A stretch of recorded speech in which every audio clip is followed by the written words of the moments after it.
नमस्कार। सनातन विचार श्रृंखला में आपका स्वागत है। आज का प्रसंग जो है वह श्रीमद् भागवत पुराण से लिया गया है। ये कथा काफ़ी रोचक कथा है। आप इसको ध्यान से सुनिएगा, आपको इसमें अवश्य ही आनंद आएगा। कथा को प्रारंभ करते हैं।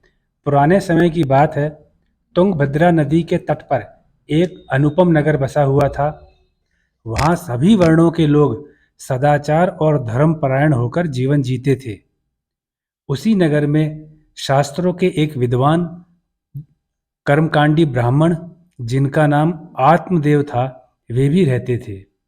वे अत्यंत तेजस्वी थे और उनके वेद ज्ञान का प्रचार और उनके ज्ञान की ख्याति दूर दूर तक फैली हुई थी। उनकी पत्नी का नाम धुंधुली था। वह अत्यंत सुंदर और कुलीन थी, किंतु वह बहुत जिद्दी थी। बात बात पर अड़ जाती थी।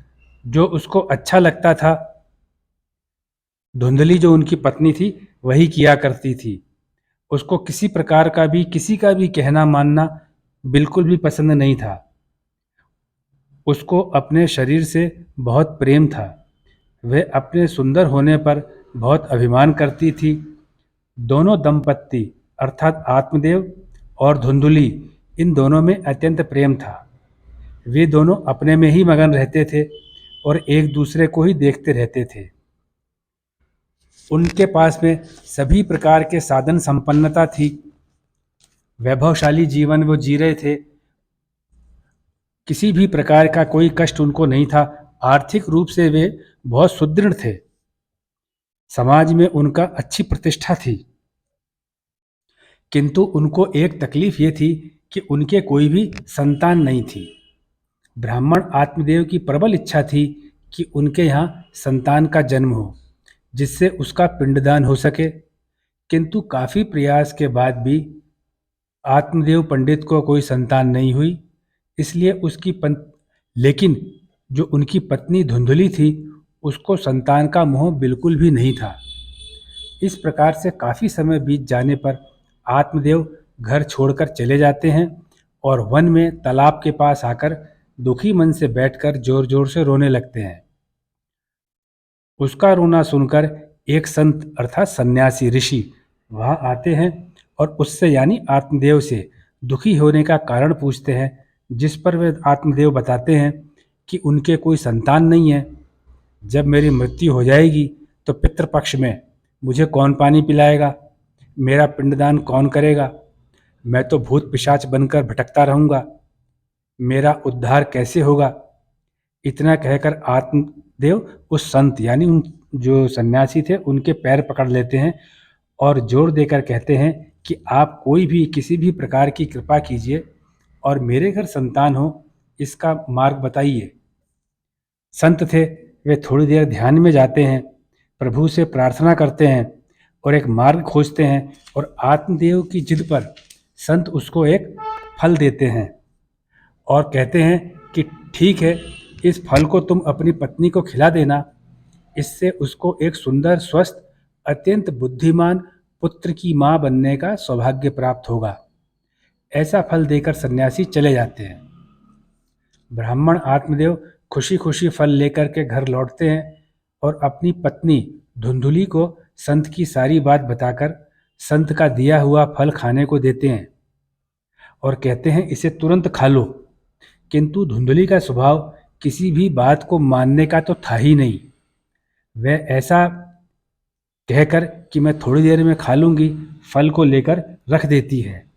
जिस प्रकार से आपने पहले भी सुना, धुंधली बेहद जिद्दी किस्म की महिला थी, तो उस प्रकार से फल को लेकर के उसने रख दिया। आत्मदेव भी अपनी पत्नी के स्वभाव को जानते थे कि मैं जिद करूँगा तो वह फल नहीं खाएगी, थोड़ी देर में अपने आप खा लेगी। ऐसा सोचकर आत्मदेव चले जाते हैं। फिर धुंधली की जो कि कुटिल स्वभाव की थी, वह अपनी सखी को रो रो कर कहती है, मैं तो फल को नहीं खाऊंगी क्योंकि इससे मैं गर्भवती हो जाऊंगी और गर्भवती होने से मेरा पेट बड़ा हो जाएगा, फिर मेरी सारी सुंदरता का नाश हो जाएगा। मैं दिन भर बैठ करके अपने आप को निहारती हूँ क्योंकि मैं सुंदर बहुत हूँ, फिर जब मेरा शरीर निहारने लायक नहीं रहेगा तो मैं किस शरीर से प्रेम करूंगी। मेरे शरीर जैसा सुंदर शरीर इस पूरे नगर में किसी का नहीं है। और अगर मान लो कि मैं गर्भवती हो गई, मेरा वजन बढ़ जाएगा, मेरा पेट बाहर आ जाएगा और रात में अगर डाकुओं का आक्रमण हो गया तो मेरे पति तो अपनी जान बचाकर तेजी से भाग जाएंगे। मैं गर्भवती रहूंगी तो मुझसे भागा भी नहीं जाएगा। और इसके अलावा अगर ऐसा कुछ भी नहीं हुआ तो पूरे 9 महीने मुझे भारी पीड़ा उठानी पड़ेगी। अगर ऐसा भी नहीं होता है तो प्रसव के समय कोई समस्या हो गई तो मुझे जान से भी हाथ धोना पड़ सकता है। अगर कुछ बुरा नहीं भी हुआ तो प्रसव पीड़ा को सहन तो मुझे ही करना पड़ेगा। कितना कष्ट होगा, और सभी कष्ट मुझे ही उठाने पड़ेंगे। और अगर सभी कुछ सामान्य भी रहा तो संतान के लालन पालन में दिन रात मुझे ही खटना पड़ेगा। मैं तो अपने सुंदर शरीर का ध्यान भी नहीं दे पाऊंगी। फिर इससे होगा क्या सखी? इससे मेरा शरीर कुरूप हो जाएगा, कोई मुझे देखेगा भी नहीं। और सखी तुमको एक बात बताऊं, इससे तो बांझ या विधवा स्त्री ही सुखी है।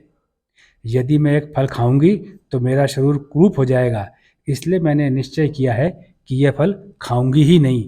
इस प्रकार वह महिला चिंतन करके फल को एक किनारे रख देती है।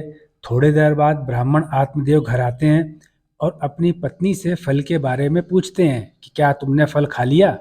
तो धुंधुकी कहती है, हाँ खा लिया। इस प्रकार आत्मदेव संतुष्ट होकर चले जाते हैं। इसी प्रकार दिन बीतता है। आत्मदेव को विद्या पाठ के लिए शहर के बाहर कुछ समय के लिए जाना होता है, तो वे अपनी पत्नी को बता के निकल जाते हैं। इस बीच एक दिन धुंधुली की जो सगी बहन थी, वह गर्भवती थी, वह उनसे मिलने आती है और धुंधुली उसको भी फल खाने की सारी बात बताती है। इस पर धुंधुली की बहन कहती है कि मेरे पेट में तो बच्चा है ही, जब यह पैदा होगा तो तुझे दे दूंगी। तेरे पति तो बहुत धनवान है, तू कुछ धन मेरे पति को चुपचाप दे देना, तो तुझे अपना बच्चा दे देने पर मेरे पति को कोई भी परेशानी नहीं होगी और बात भी छुपी रहेगी। हम तीन, तू, मैं और मेरे पति, तीनों के अलावा इस बारे में किसी को पता भी नहीं चलेगा। और कोई मुझसे पूछेगा कि मेरा बच्चा कहाँ गया, तो हम तीनों ही एक सुर में कहेंगे कि वो पैदा होने के बाद मर गया। और सभी इस बच्चे को तेरा बच्चा जानेंगे और मैं तेरे घर रहकर इस बच्चे को अपना दूध पिलाया करूंगी, क्योंकि छोटे बच्चे को माँ का दूध ही पिलाया जाता है। तो इस प्रकार से मैं तेरी बहन होने का कर्तव्य निभा दूंगी और तू इतनी अमीर है तो हमारे को थोड़ी आर्थिक मदद कर देना। तू इसलिए ऐसा कर, यह फल को गाय को खिला दे और फल को यहाँ से हटा दे। इसके बाद धुंधुली के जो बहन थी उसके यहाँ एक बेटा हुआ, तो उसके पति ने चुपचाप उसको धुंधुली को दे दिया और धुंधुकी ने आत्मदेव को जो बाहर गया था उसको सूचना भिजवा दी कि मुझे सुखपूर्वक बेटा हुआ है और मैं बहुत प्रसन्न हूँ, तुम्हारा इंतजार कर रही हूँ। जब तुम आ जाओगे तो हम लोग मिल करके अपनी संतान का लालन पालन करेंगे। अब हमारे यहाँ पे ईश्वर का दिया हुआ सब कुछ हो गया है, अब हमारे पास में किसी चीज़ की कोई कमी नहीं है। अब पहले भी हमारे यहाँ आनंद था, अब यही आनंद कई हजार गुना बढ़ गया है। जब कुछ दिन बाद आत्मदेव वापिस आया तो धुंधुली ने अपने पति से कहा कि मेरे को विधाता ने पुत्र तो दिया है कि तू स्तनपान करवाने के लिए दूध नहीं दिया। सो मेरी बहन के अभी अभी बालक हुआ था जो कि मर गया है और वो गरीब भी है। अगर मेरी बहन को बुलाकर अपने यहाँ रख लें तो अपने पुत्र का पोषण आसानी से हो जाएगा। ऐसा सुनकर आत्मदेव तुरंत प्रसन्न हो गए और उन्होंने कहा, तुरंत बुला लो उनको, मैं उनका और उनके पति का पूरा ध्यान रखूंगा। और धुंधुली की बहन आकर रहने लगी और बच्चे को दूध पिलाकर पालने लगी। आत्मदेव और धुंधुली ने अपनी संतान का नाम धुंधुकारी रखा। धुंधुकारी, धुंधुली माँ का नाम है, आत्मदेव पिता का नाम है, धुंधुकारी उस बालक का नाम है जो धुंधुली की बहन से धुंधुली ने लिया है। कुछ 3 महीने बीत जाने पर गाय ने भी एक सुंदर बालक को जन्म दिया। उस बच्चे के कान सोने के बने हुए थे। सभी जगह हल्ला मच गया कि आश्चर्य हो गया आत्मदेव इतनी पवित्र आत्मा है कि उसके गाय के भी बालक हुआ है, वो भी सोने के कान का है। इसका मतलब आत्मदेव से ईश्वर बहुत प्रसन्न है, पूरी सृष्टि की माया उन्हीं के ऊपर आशीर्वाद दे रही है। आत्मदेव ने उस बालक का नाम गोकर्ण रखा। धुंधुकारी धुंधुली का बेटा माना गया और गोकर्ण गाय का बेटा माना गया, गोकर्ण। जब धुंधुकारी और गोकर्ण युवा हुए तो गोकर्ण तो महापंडित हुए, बहुत विद्वान हुए। गोकर्ण को सभी मंत्र और वेद याद हो गए, लेकिन इसके उल्टे धुंधुकारी अपने असली माता पिता की तरह लालची, कपटी, धूर्त और दुष्ट हुआ। वह व्यसनों से, बुरी आदतों से घिरा हुआ था। उसने, धुंधुकारी ने वेश्याओं के जाल में पड़कर, जुए के जाल में पड़कर गंदी आदतों से आत्मदेव की सारी संपत्ति नष्ट कर दी। इस प्रकार से जब आत्मदेव पूरी तरह से बर्बाद हो गए तो उन्होंने प्राण छोड़ने की सोची। इतने में गोकर्ण उनके पास आए और उनको ज्ञान दिया कि कौन पुत्र और कौन सा धन। धन और पुत्र दोनों ही सुख प्राप्ति के साधन तो कभी थे ही नहीं। धन से न तो इंद्र को सुख मिला, न ही किसी चक्रवर्ती सम्राट को। जो लोग भोग की वस्तुओं में अपनापन खोजते हैं, वे लोग दिन और रात दीपक की ज्वाला के समान जलते रहते हैं। सुख जो है वह तो मात्र विरक्ति में ही है, प्राप्त करने में कहीं से भी कोई सुख नहीं है। यह मेरा पुत्र है, इसने सारी संपत्ति का नाश कर दिया। ऐसा भाव इसलिए है क्योंकि आप देखने वाले अभी हैं। मानिए कि आपकी मृत्यु के बाद ऐसा होता, तब भी तो यह घटना हुई ही होती, किंतु उस कुछ समय पहले हुई है और इस समय आप जीवित हैं, इसलिए आपके लिए दुख है। घटना कभी भी हो, दुख तभी होता है जब हम उस घटना को अपने आप से जोड़ते हैं। यदि उस घटना से पहले ही हम मर चुके होते हैं तो फिर घटना का प्रभाव हमारे ऊपर कैसे आएगा। इसलिए आप अपने स्नेह को मार दीजिए, सोच लीजिए कि कुछ हुआ ही नहीं। आज जो है पहले से ही ऐसा था। और आप अपने शरीर को भी कि मैं हूँ, ये मेरा हाथ है, ये मेरा सुख है, ये मेरा दुख है, ये मेरा भवन था, ये मेरा सोना चांदी था, ऐसा मानना छोड़ दीजिए। और ध्यान रखिए, यह संसार हर क्षण बदल रहा है, यहाँ कुछ भी स्थायी नहीं है। इस पल दिखाई देने वाला प्रत्येक जीव, प्रत्येक पेड़ पौधे, सभी पशु पक्षी हर क्षण बीतते हुए एक क्षण मृत्यु की ओर करीब जाते हैं। इस प्रकार की भाषावाणी जब ज्ञानी गोकर्ण के मुख से निकली तो आत्मदेव को संतोष हुआ और उसने घर छोड़कर शेष जीवन भक्ति करने के लिए वन को प्रस्थान किया। इस प्रकार पिता को लालच था संतान प्राप्ति का, सब कुछ होने के बाद में भी कि मेरे पास में संतान नहीं है। माता को अपने शारीरिक सौंदर्य को बनाए रखने का लालच था। उन्होंने इस चीज को, भेद को मिटाने के लिए माता ने, धुंधुली ने अपनी सगी बहन का बच्चा झूठ बोल करके ले लिया और देने वालों ने भी पैसे के लालच में दे दिया। जो बच्चा आकर के जब आत्मदेव और धुंधुली के पास में पलता है तो उसकी विकृत मानसिकता थी, जैसी उसको अपने माता पिता की अनुवंशिकता से मिली थी।